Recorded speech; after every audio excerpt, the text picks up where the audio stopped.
Je n'oublierai jamais le bruit sec de la porte ce matin-là. Pas un claquement de colère, non, plutôt ce son étouffé qui annonce que quelque chose vient de se fissurer à l'intérieur.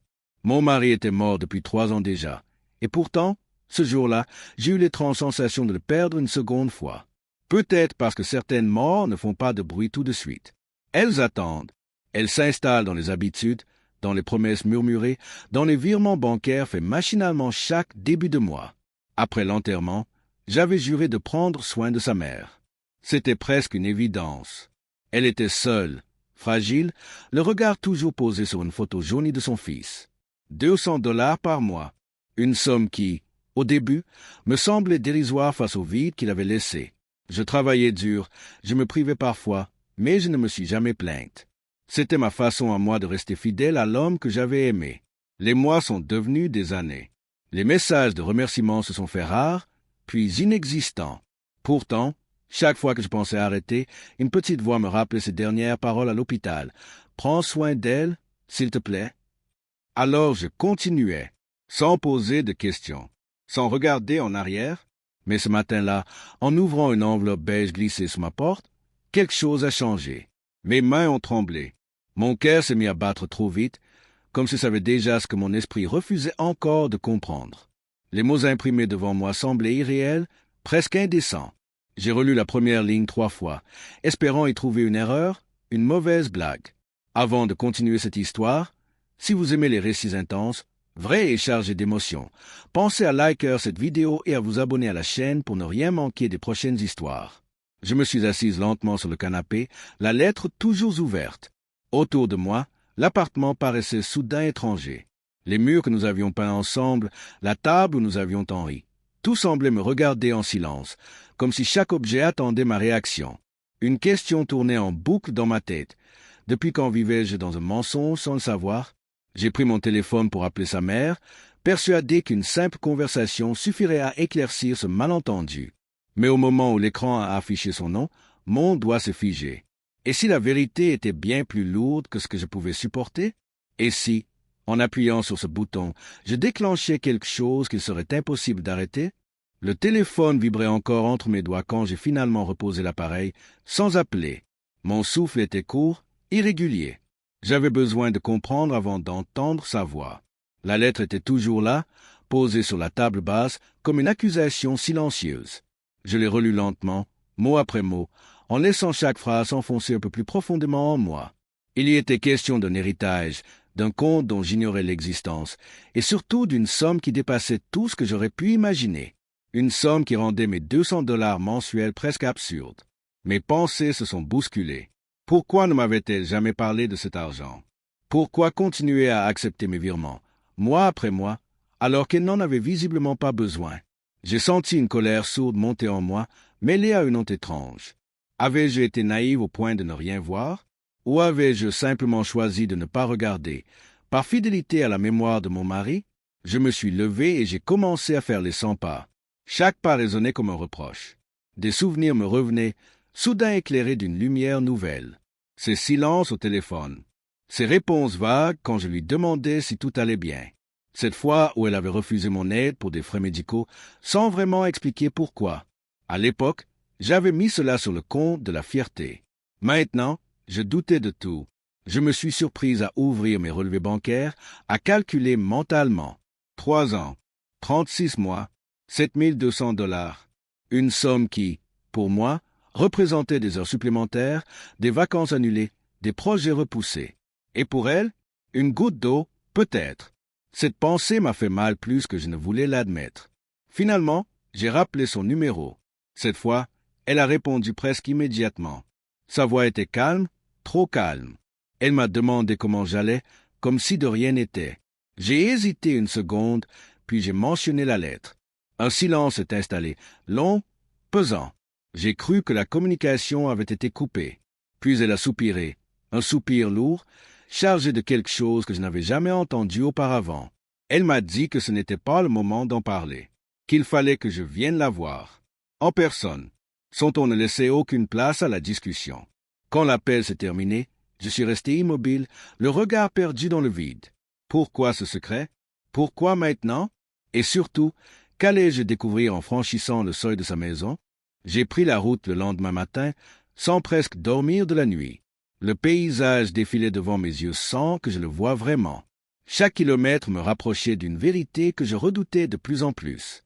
Sa maison se trouvait toujours au même endroit, dans ce quartier calme où le temps semblait figé.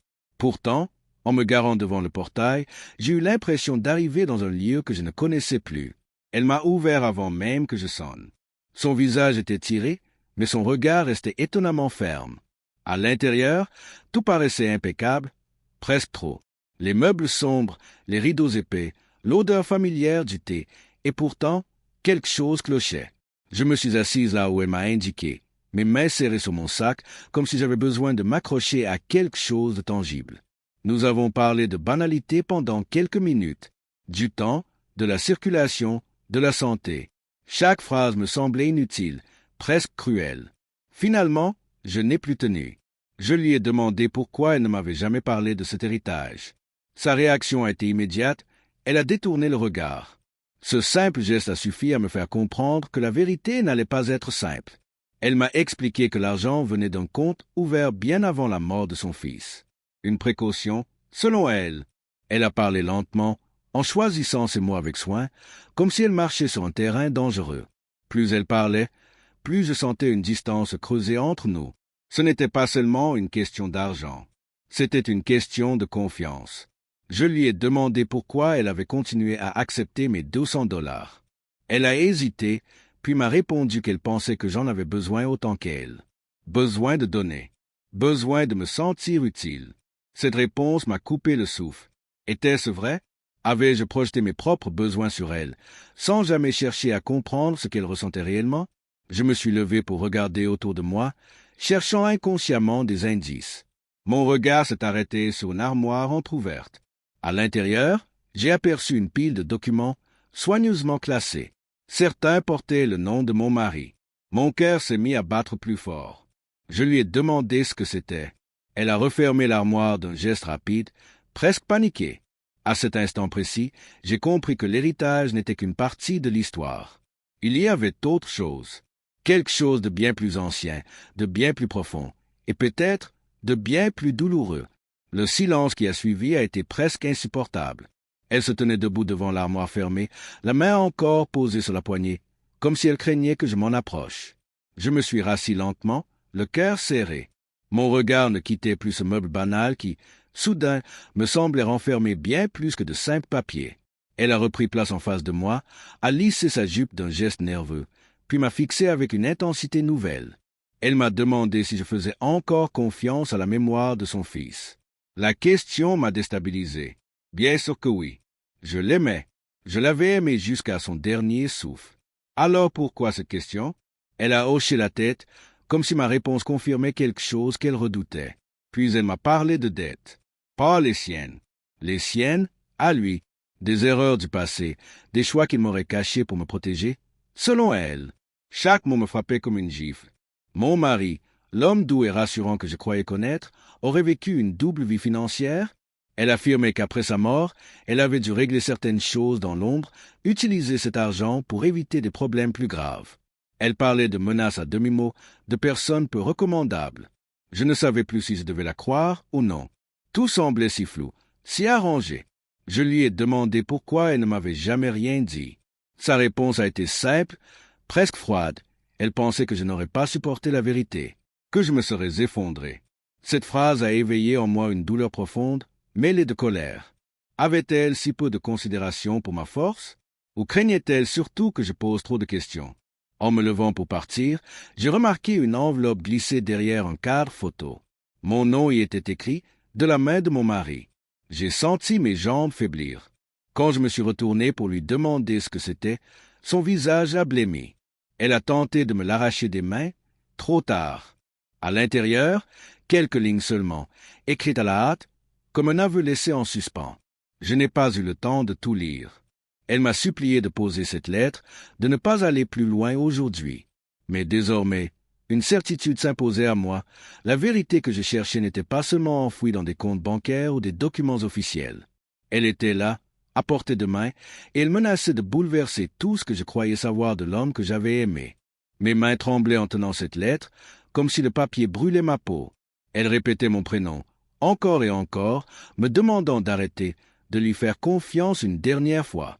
Sa voix s'était brisée, et pendant un bref instant, j'ai presque cédé. Presque, mais il était trop tard. Quelque chose s'était ouvert en moi, une porte que je ne pouvais plus refermer. Je suis sorti de la maison sans me retourner, la lettre serrée contre ma poitrine. L'air extérieur m'a semblé plus froid, plus dur. Dans la voiture, j'ai enfin pris le temps de lire chaque mot. Mon mari y parlait de regrets, de choix faits par amour, mais qui avaient entraîné des conséquences imprévues. Il disait avoir voulu me protéger, encore et toujours. Il mentionnait sa mère, sa peur qu'elle porte seule un fardeau qui ne lui appartenait pas entièrement. Plus je lisais, plus une question me hantait. Quel fardeau, exactement? La lettre s'interrompait brutalement, comme si quelqu'un l'avait empêché de terminer. Aucun détail précis, seulement des allusions, des phrases incomplètes. Ce flou me faisait plus mal que la vérité la plus crue. Arrivé chez moi, je me suis effondré sur le canapé, submergé par un mélange de tristesse et de trahison. Les jours suivants, j'ai continué à envoyer l'argent, mécaniquement. $200, comme un rituel vide de sens. Mais quelque chose avait changé. Chaque virement était accompagné d'un nœud dans l'estomac. Je me suis mis à observer les gens autour de moi avec méfiance, à revoir des conversations passées, à chercher des signes que j'aurais ignorés. Mon mari avait-il vraiment été celui que je croyais? Un soir, alors que je fouillais dans une vieille boîte de souvenirs, je suis tombé sur un carnet. Son écriture, la même que sur la lettre, mon cœur s'est emballé. À l'intérieur, des dates, des montants, des prénoms. Certains m'étaient inconnus, d'autres étrangement familiers. Et au milieu de ces pages, une phrase encerclée en rouge. Si elle découvre tout, elle arrêtera de payer. J'ai refermé le carnet, prise de vertige. Cette phrase ne parlait pas seulement d'argent. Elle parlait de moi, de ce que je représentais sans le savoir. Était-ce pour cela que sa mère avait tenu à ce que je continue à payer? Était-ce pour cela que tout semblait si soigneusement caché? Assise dans la pénombre, le carnet sur les genoux, j'ai compris que je n'étais plus seulement une veuve fidèle à une promesse. J'étais devenu une pièce d'un jeu qui me dépassait, et je n'avais encore aucune idée de qui tirait réellement les ficelles. Cette nuit-là, je n'ai presque pas dormi. Le carnet reposait sur ma table de chevet, comme un œil ouvert dans l'obscurité. À chaque fois que je fermais les paupières, les mots encerclés en rouge revenaient me hanter. Si elle découvre tout, découvrir quoi, exactement? Et surtout, jusqu'où allais-je accepter d'être tenu à l'écart de ma propre histoire? Au petit matin, j'ai pris une décision qui m'a surprise moi-même. Je n'allais plus me contenter de deviner. J'ai relu le carnet page par page, lentement, en notant les noms, les montants, les dates. Certains versements remontaient à bien avant sa mort. D'autres avaient continué après. Tout formait un schéma que je commençais à peine à entrevoir. Mon mari n'avait pas seulement aidé des gens. Il finançait quelque chose. Ou quelqu'un. L'un des prénoms revenait souvent. Trop souvent pour être anodin. J'ai fouillé mes souvenirs jusqu'à retrouver un visage, une rencontre fugace lors d'un dîner, des années plus tôt. Un homme discret, poli, qui avait serré ma main sans vraiment me regarder dans les yeux. À l'époque, je n'y avais prêté aucune attention. Maintenant, ce détail me donnait la chair de poule. J'ai tenté d'appeler ce numéro noté dans la marge du carnet. La tonalité a retenti longuement, puis une voix inconnue a répondu. J'ai raccroché sans parler, le cœur battant à tout rompre. Pourquoi avais-je si peur, alors que je n'avais encore rien fait de mal? Cette simple peur me confirmait que je touchais à quelque chose de dangereux. Dans l'après-midi, sa mère m'a appelé. Sa voix était douce, presque affectueuse, comme si rien ne s'était passé. Elle m'a demandé si j'allais bien, si je continuais à prendre soin de moi. J'ai répondu par des phrases vagues, prudentes. Elle m'a alors rappelé, presque innocemment, que le virement du mois devait arriver bientôt. Cette remarque, banale en apparence, a déclenché en moi une colère froide. Après avoir raccroché, je me suis rendu compte que je tenais toujours le téléphone trop serré. J'ai ouvert mon application bancaire, prête à effectuer le virement, puis je me suis arrêté. Pour la première fois en 3 ans, j'ai hésité. Ce simple geste, suspendu dans le vide, m'a donné l'impression de reprendre un peu de contrôle. Mais à cet instant précis, un message est apparu sur mon écran. Un numéro inconnu. Une seule phrase. Vous ne devriez pas fouiller là où votre mari vous a protégé. Mon sang s'est glacé. J'ai relu le message plusieurs fois, espérant y trouver une autre interprétation, une erreur. Mais non, les mots étaient clairs. Trop clairs? Quelqu'un savait que je fouillais. Quelqu'un connaissait les intentions de mon mari et semblait les approuver. Mes doigts ont hésité au-dessus du clavier. Devais-je répondre? Faire semblant de ne rien comprendre? J'ai finalement verrouillé l'écran, comme si cela suffisait à faire disparaître la menace. Le reste de la journée s'est déroulé dans une tension permanente. Chaque bruit dans le couloir me faisait sursauter. Chaque voiture qui ralentissait sous mes fenêtres réveillait une angoisse sourde. Je me suis demandé si sa mère était au courant de ce message, ou si elle aussi n'était qu'un maillon d'une chaîne plus longue, plus sombre. Cette pensée me donnait presque le vertige. En fin d'après-midi, j'ai repris le carnet. Une date a attiré mon attention. Elle correspondait à la semaine précédant la mort de mon mari. À côté, un montant bien plus élevé que les autres, suivi d'un mot griffonné à la hâte, « Dernière solution ». J'ai senti mes yeux se remplir de larmes. Avait-il senti que quelque chose allait arriver? Avait-il tenté d'acheter du temps ou le silence de quelqu'un? J'ai décidé de retourner voir sa mère sans la prévenir. J'avais besoin de la regarder dans les yeux, de lui parler de ce message.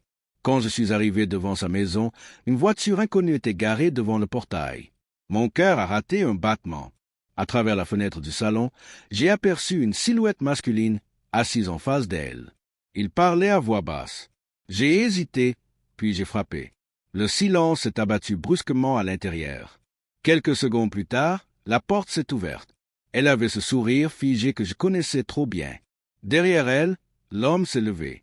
Quand nos regards se sont croisés, j'ai su. C'était lui, l'homme du dîner, celui du carnet. Il m'a observé avec une attention presque clinique, comme si j'étais un problème à résoudre. Il a dit mon prénom, doucement, comme une confidence. Puis il a ajouté que certaines vérités étaient trop lourdes pour être portées seules, que mon mari avait fait des choix difficiles, et que je devais maintenant décider si je voulais respecter ses choix ou tout faire s'effondrer. Sa mère est restée silencieuse, les mains jointes, évitant mon regard. À cet instant, j'ai compris que l'argent n'était qu'un levier. Le vrai prix à payer était ailleurs. Et la question n'était plus de savoir si j'allais continuer à payer, mais ce que je risquais en décidant d'arrêter. Je suis entré malgré moi, comme si mes jambes avaient décidé avant ma tête. L'homme s'est assis de nouveau, lentement, sûr de lui. Sa mère a refermé la porte derrière moi, et le simple clic de la serrure m'a fait frissonner. L'air dans la pièce semblait plus lourd, chargé de non-dits. Je me suis assis en face d'eux, conscient que chaque mot prononcé allait compter. Il a commencé à parler de mon mari au passé, mais avec une familiarité troublante. Pas comme on évoque un ami, plutôt comme on parle d'un partenaire. Il a expliqué qu'il s'était connu bien avant notre mariage, à une époque où l'argent réglait plus de problèmes que l'amour. Selon lui, mon mari avait accepté d'aider certaines personnes, d'en soutenir d'autres, pensant pouvoir s'en sortir sans jamais me mêler à tout cela. Il disait ça calmement, presque avec admiration. Je l'ai interrompu pour lui demander pourquoi j'étais impliqué maintenant. Pourquoi moi? Il a esquissé un sourire bref. Il a répondu que je l'avais toujours été, sans le savoir. Que les $200 n'étaient pas une aide, mais un signal, une preuve de continuité. Tant que je payais, tout restait en équilibre. Sa mère a enfin levé les yeux vers moi, et dans son regard, j'ai vu de la peur. Pas pour elle. Pour moi, j'ai senti la colère monter, brûlante. J'ai dit que je n'avais rien signé, rien promis à personne d'autre qu'à mon mari. L'homme a hoché la tête, comme s'il s'y attendait. Il a alors sorti une enveloppe de sa veste et l'a posée sur la table. À l'intérieur, des copies de virements, des documents et une signature. La mienne, ou du moins, quelque chose qui y ressemblait terriblement. Ma gorge s'est nouée. J'ai juré que je n'avais jamais signé ça. Sa mère s'est mise à pleurer en silence. Il a expliqué que mon mari avait tout prévu, même cela, pour me protéger, disait-il, pour que je ne puisse pas être accusé plus tard. Ces mots me donnaient la nausée. Protéger ou piéger. Il s'est penché vers moi et m'a demandé, d'une voix basse, si je comptais vraiment arrêter les paiements, que certaines décisions ne pouvaient pas être annulées sans conséquence. J'ai voulu répondre, mais aucun son n'est sorti. À cet instant précis, mon téléphone a vibré sur la table. Un nouveau message venait d'arriver. Et avant même de le lire, j'ai su qu'il allait tout compliquer encore davantage. J'ai pris le téléphone d'une main hésitante. L'homme s'est redressé légèrement, attentif au moindre de mes gestes. Sa mère retenait son souffle. Sur l'écran, un nom que je n'avais jamais vu auparavant, mais le message était sans équivoque. Il te mente. Ton mari aussi. Surtout ton mari. J'ai senti mon estomac se nouer. Comment quelqu'un pouvait-il oser écrire ça, et comment pouvait-il en savoir autant? J'ai levé les yeux vers eux, tentant de masquer mon trouble. L'homme a demandé qui c'était. Je lui ai répondu que ça ne le regardait pas. Pour la première fois, son assurance a vacillé. Juste un instant, assez pour me donner le courage de continuer. Je me suis levé, prêt à partir. Il n'a pas essayé de me retenir. Au contraire, il m'a dit de réfléchir, que je n'avais pas beaucoup de temps. Dehors, l'air frais m'a brûlé les poumons. Je suis monté dans ma voiture et j'ai fermé les portes à clé, comme si cela pouvait me protéger. J'ai relu le message encore et encore. Il te mente. Cette phrase résonnait comme un coup de tonnerre. Toute ma vie, j'avais cru que mon mari m'avait tout dit, ou du moins l'essentiel. Et si même sa mort n'était qu'une partie d'un mensonge plus vaste, arrivé chez moi, j'ai reçu un autre message du même numéro. Cette fois, il contenait une adresse et une heure. Rien de plus. J'ai hésité longuement. Y aller signifiait peut-être me mettre en danger. Ne pas y aller signifiait rester dans l'ignorance. J'ai pensé à ces 3 années passées à payer, à me taire, à respecter une promesse dont je ne connaissais même pas les règles. Le soir venu, j'ai pris ma décision. J'ai glissé le carnet et la lettre dans mon sac et je suis sorti. L'adresse me conduisait à un immeuble ancien, presque abandonné. À l'intérieur, l'éclairage était faible, les murs décrépits. J'ai monté les escaliers lentement, chaque pas résonnant comme un avertissement. Devant la porte indiquée, j'ai hésité une dernière fois avant de frapper. La porte s'est ouverte sur une femme que je n'avais jamais vue. Elle m'a regardé longuement, comme si elle me reconnaissait pourtant. Sans un mot, elle m'a laissé entrer. Sur la table, il y avait des dossiers, des photos, et au centre, une image qui m'a coupé le souffle. Mon mari, vivant, souriant, pris en photo il y a à peine quelques mois. Mes jambes ont failli céder. La pièce s'est mise à tourner lentement autour de moi, comme si l'air manquait soudain. La femme a refermé la porte derrière moi sans un mot, puis m'a guidé jusqu'à une chaise. Je n'arrivais plus à détacher mes yeux de la photo. Ce sourire, je le connaissais par cœur. Ce n'était pas une vieille image. Ses cheveux étaient plus courts, sa barbe légèrement différente. Récent, terriblement récent. J'ai murmuré son prénom sans m'en rendre compte. La femme s'est enfin assise en face de moi. Elle m'a dit calmement que je devais oublier ce que je croyais savoir de la mort, que certains hommes ne meurent pas quand on le pense. Ils disparaissent. Pour survivre, pour effacer des dettes, des identités, des erreurs trop lourdes. Chaque mot me transperçait comme une lame fine et précise. Je lui ai demandé pourquoi on m'avait laissé croire qu'il était mort. Pourquoi on m'avait fait porter ce deuil, cette culpabilité, cette promesse. Elle a baissé les yeux avant de répondre. Parce que j'étais la seule chose propre dans sa vie, la seule chose qu'il ne voulait pas salir. Les $200, selon elle, n'étaient pas destinés à sa mère. Pas entièrement. C'était une compensation, le prix de mon silence involontaire. Elle a ouvert un dossier et l'a fait glisser vers moi. À l'intérieur, des faux certificats, des noms d'emprunt, des dates de déplacement. Tout était organisé depuis longtemps. Trop longtemps. Mon mari avait planifié sa disparition bien avant sa prétendue mort. Et sa mère avait accepté. Par amour, par peur aussi. J'ai senti une colère glaciale m'envahir. Je n'étais pas protégé. J'avais été utilisé. Aimé, peut-être, mais sacrifié quand même. J'ai demandé s'il savait que je découvrais tout cela. La femme m'a regardé droit dans les yeux et a répondu que oui, qu'il s'y attendait, que ce moment faisait partie du plan, même si je refusais de le croire. Mon téléphone a vibré une nouvelle fois. Cette fois, c'était un message sans numéro. Juste une phrase. Si tu es arrivé jusqu'ici, c'est que tu es plus forte que je ne l'imaginais. J'ai senti les larmes monter aux yeux, pas de tristesse, mais de rage. Il était là quelque part, vivant, observant. La femme s'est levée et m'a dit que je devais choisir rapidement. Continuer à jouer mon rôle, comme si de rien n'était, ou accepter de le revoir, en sachant que rien, absolument rien, ne serait plus jamais comme avant. Et alors que je tentais de comprendre comment un tel choix pouvait exister, quelqu'un a frappé à la porte. Les coups contre la porte ont résonné une seconde fois, plus fort, plus pressant. La femme a pâli. Elle m'a lancé un regard rapide, lourd de sens, puis m'a fait signe de me lever sans un bruit. Mon cœur battait si fort que j'avais peur qu'on l'entende de l'autre côté. Elle a entr'ouvert une porte dérobée menant à un couloir étroit, presque invisible derrière une étagère. Avant que je puisse poser la moindre question, elle a murmuré que je ne devais surtout pas être vu ici. Je me suis engouffré dans le couloir, l'odeur de poussière et de métal me brûlant la gorge. Derrière moi, j'ai entendu la porte principale s'ouvrir, puis une voix masculine, familière, trop familière. Cette voix m'a traversé comme une décharge. Je l'avais entendue des centaines de fois au réveil, le soir, au téléphone. Je me suis appuyé contre le mur pour ne pas m'effondrer. C'était lui. J'en étais certaine. À travers une fissure dans la cloison, je distinguais des fragments de conversation. Il parlait vite, avec agacement. Il demandait pourquoi on m'avait contacté, pourquoi tout s'accélérait.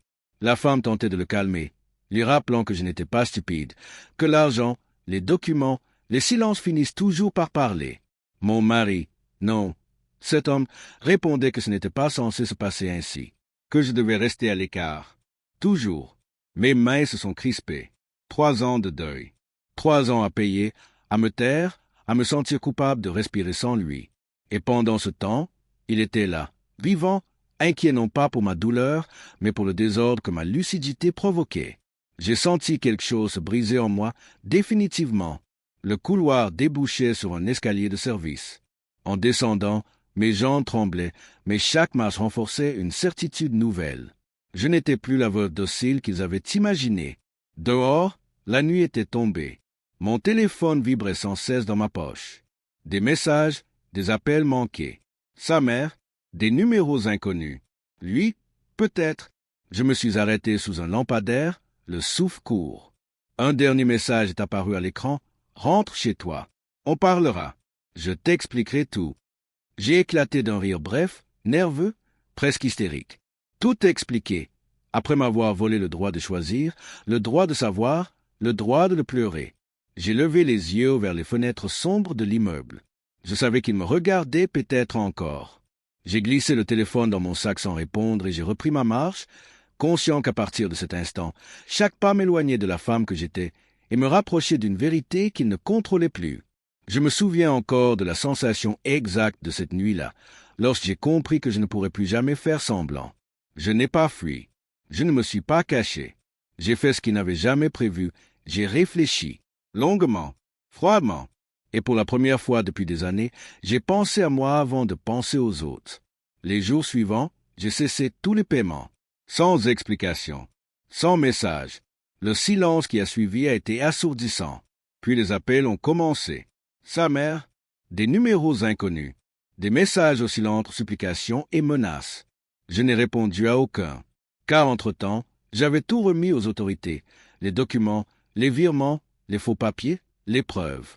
Tout, non par vengeance, mais par nécessité. La vérité ne m'appartenait plus, et elle était trop lourde pour rester enfermée dans l'ombre. Quand je l'ai revue, des semaines plus tard, ce n'était pas comme dans les films. Pas de retrouvailles passionnées, pas de larmes partagées. Il était là, amaigri, le regard fuyant, soudain très humain. Très petit, il a tenté de parler d'amour, de protection, de sacrifice. Je l'ai laissé finir. Puis je lui ai dit calmement que l'amour n'exige jamais qu'on détruise quelqu'un en silence. Que me faire croire à sa mort avait été la plus grande trahison de toutes. Sa mère n'a jamais trouvé les mots pour s'excuser.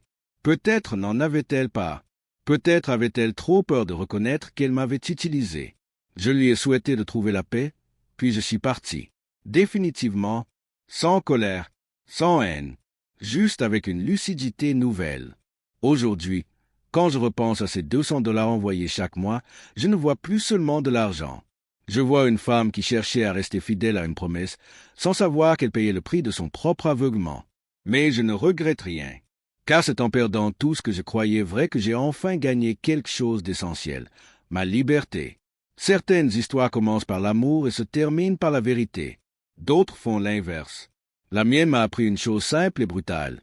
Parfois, ceux qui prétendent nous protéger sont aussi ceux qui nous enferment. Et le jour où l'on ose ouvrir les yeux, même si tout s'effondre, c'est là que la vie recommence vraiment.